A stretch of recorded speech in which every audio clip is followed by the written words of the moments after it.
It is always good to put first what should be first. To whom does this book belong? Whom is it written for? The Myths of Fetretat is not of a religious script, or it is not written for those who cordoned off themselves by religious schools of thought whatsoever.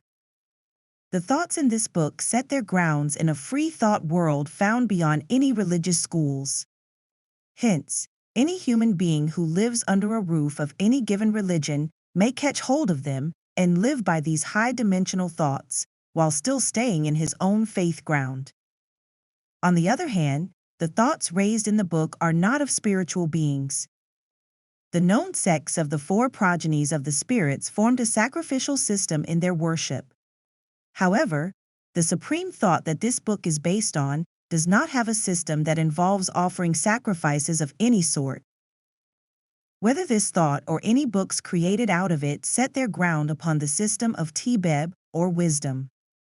The system of wisdom follows a path that creates Mela-a-Wu-Di, a state of creating a universal union between the Creator and human beings.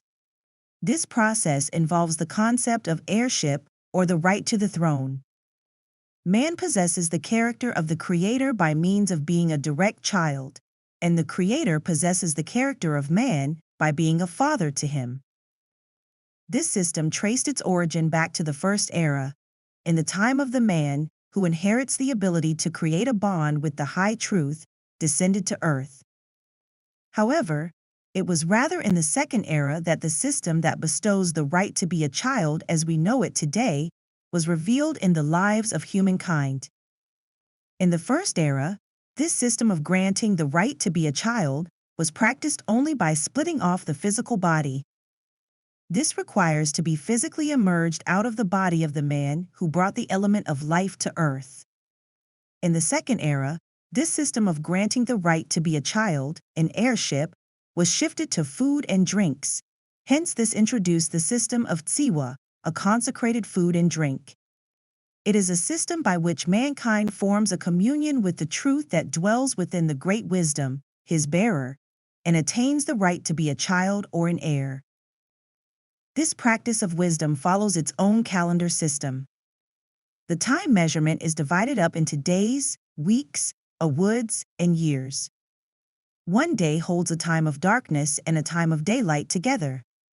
1 week equals 7 days, and 13 weeks make 1 awood. 1 year consists of 4 awoods plus an exceptional 1 day that is not added up to the other days of the year. A divine practice is at the core of this wisdom, which enables man to create a union with wisdom, or to give life to his mortal body. This divine practice establishes its ground on that particular day that is not added up to the other days of the year, which comes at the end of the 4 awoods. 1 awood constitutes 91 days or 13 weeks. Any awood enters on Sundays and always exits on Saturdays.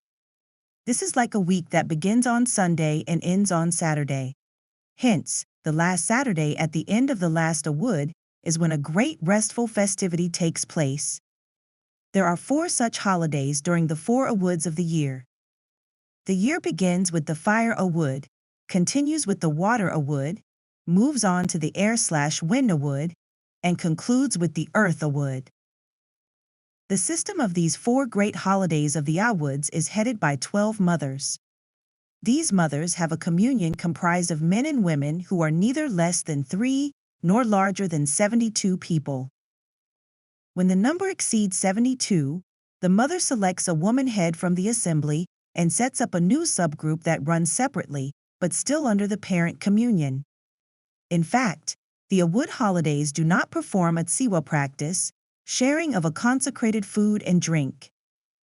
The group members gather around at the beginning of the holiday, Friday evening, and prepare a feast from whatever is available at home. They let an honorable person or an elderly member of the group open the ceremony. Except for taking the food and drink first from the table, the person would speak nothing or not perform any prayer. Then the rest of the group follows him or her and starts feasting. They spent the rest of the restful day with the spirit of love and pleasure within the area not far from the house of the ceremony. As the four woods pass in such a way in the houses of the mothers, at that noble day, which falls at the end of the year, the 12 mothers and all the members of their communions assemble in the house where the tsiwa is kept. As we mentioned earlier, the system of wisdom follows a tsiwa practice. This practice is performed by male servants of the tsiwa. On the first evening of the most honorable day of all, the man who is higher in honor among the rest of the servants enters the room where the tsiwa is kept. He stands before the tsiwa, a clay vase, filled with a homemade drink, and the masab, a small decorated basket work, with a flatbread in it. Then he pronounces the following: "This food and drink laid before me is like any other ordinary food taken from a farmer's harvest. Days later, it will be spoiled and finally turns to dust.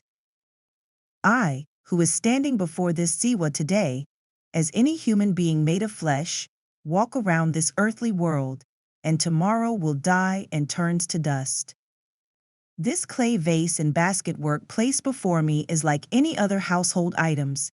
It is a product of a woman's artwork, and tomorrow it will worn out, break down, and turn to dust." After saying these statements separately, he then combines them together with himself and says, "This food and drink become this body of mine that is now walking around this earthly world. This body of mine will eventually break down and become this clay dirt." Saying this, he covers up the tsiwa with a piece of garment and walks out of the room, and never enters back. The next morning, following the early sunrise, he, together with the other servants, will hold the tsiwa, the vase, with his left hand, the masab, the small basket work, with his right hand, and walks out to stand in front of the 12 mothers who are gathered with their communions. Then he pronounces to them, "This food and drink are one that gives eternal life to our mortal bodies." This practice is an eternal system that was performed by our fathers yesterday, being performed by us today, and will continue by our children tomorrow. The communion will respond in unison, "Yes, it is true." He then goes back into the house. He takes a bite from the bread and a sip from the drink first, and following him the rest of the servants separately do the same. Then the 12 mothers take their turns to go into the tsiwa room and have a bite and a sip. At last, the members of the communion under the houses of the 12 mothers will follow. All the guests, other than the members of the communions, who attend the ceremony, will feast on the food and drink prepared for ceremonial purposes by the 12 mothers. This is the system of wisdom that we spoke of earlier, and the one that lies above either religious teachings or spiritual sacrificial systems. In fact, even though this practice hasn't been revealed as clearly as it is now, it can be seen as being overlapped with other religious and cultural practices found in Ethiopia or other countries. For the past 700 years, peoples of religious and spiritual sects have hunted, crucified, and exterminated this great thought. Few have secretly followed and honored this system, pretending to be religious people and enduring the oppressions, even though not on a scale as we exposed it today. However, this system and practice of wisdom are being celebrated openly today in its full honor by the generation of this time.